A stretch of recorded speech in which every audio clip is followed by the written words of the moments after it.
Well, I'm just going to do a quick 5-minute message. It's not going to be that long. Um, Sorry I didn't get here earlier. Got caught up at work and stuff. So, if you guys want to turn real quick to Luke chapter 14,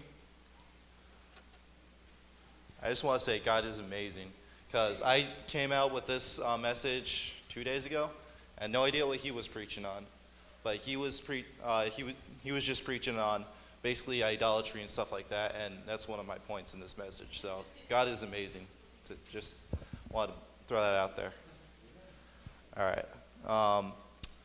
I want to tell you about one of the parables of Jesus Christ in verse 15, if we're all there. I just want to read down to verse 23. And when one of them that sat at the meat with him heard these things, he said unto them, Blessed is he that shall eat bread in the kingdom of God. Then said he unto them, A certain man made a great supper, and bade many, and sent his servant at supper time to say to them that were bidden, Come, for all things are now ready.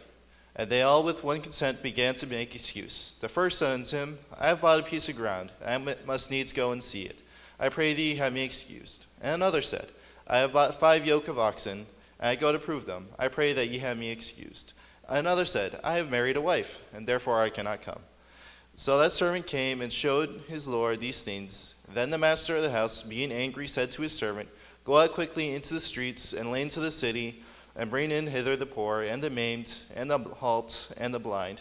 And the servant said, Lord, it is done as thou hast commanded, and yet there is room. And the Lord said unto the servant, Go out into the highways and hedges, and compel them to come in, that the house may be filled.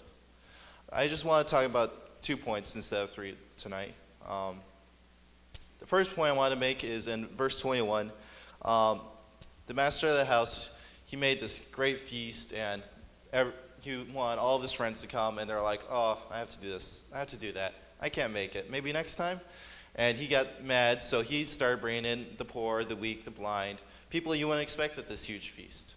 God just showed me that from this verse that he will take anyone. He won't take just the best looking, the strongest, the people who don't have any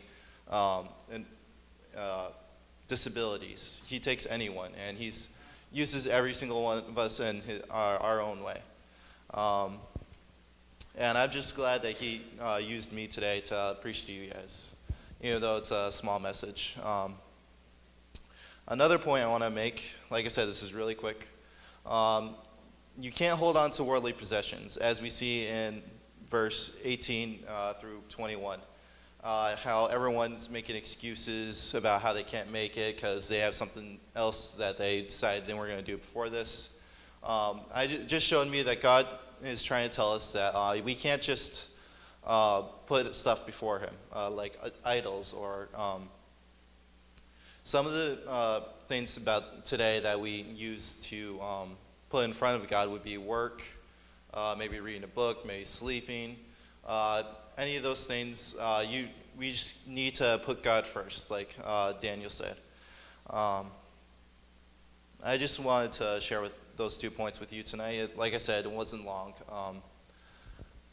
It's just something that I came up with a couple of days ago. So.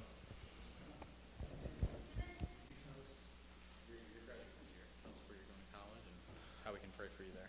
All right. Well, I have plans at the first week of September to go over to Pensacola Christian College in Florida, and I plan on doing electrical engineering for 4 years. So.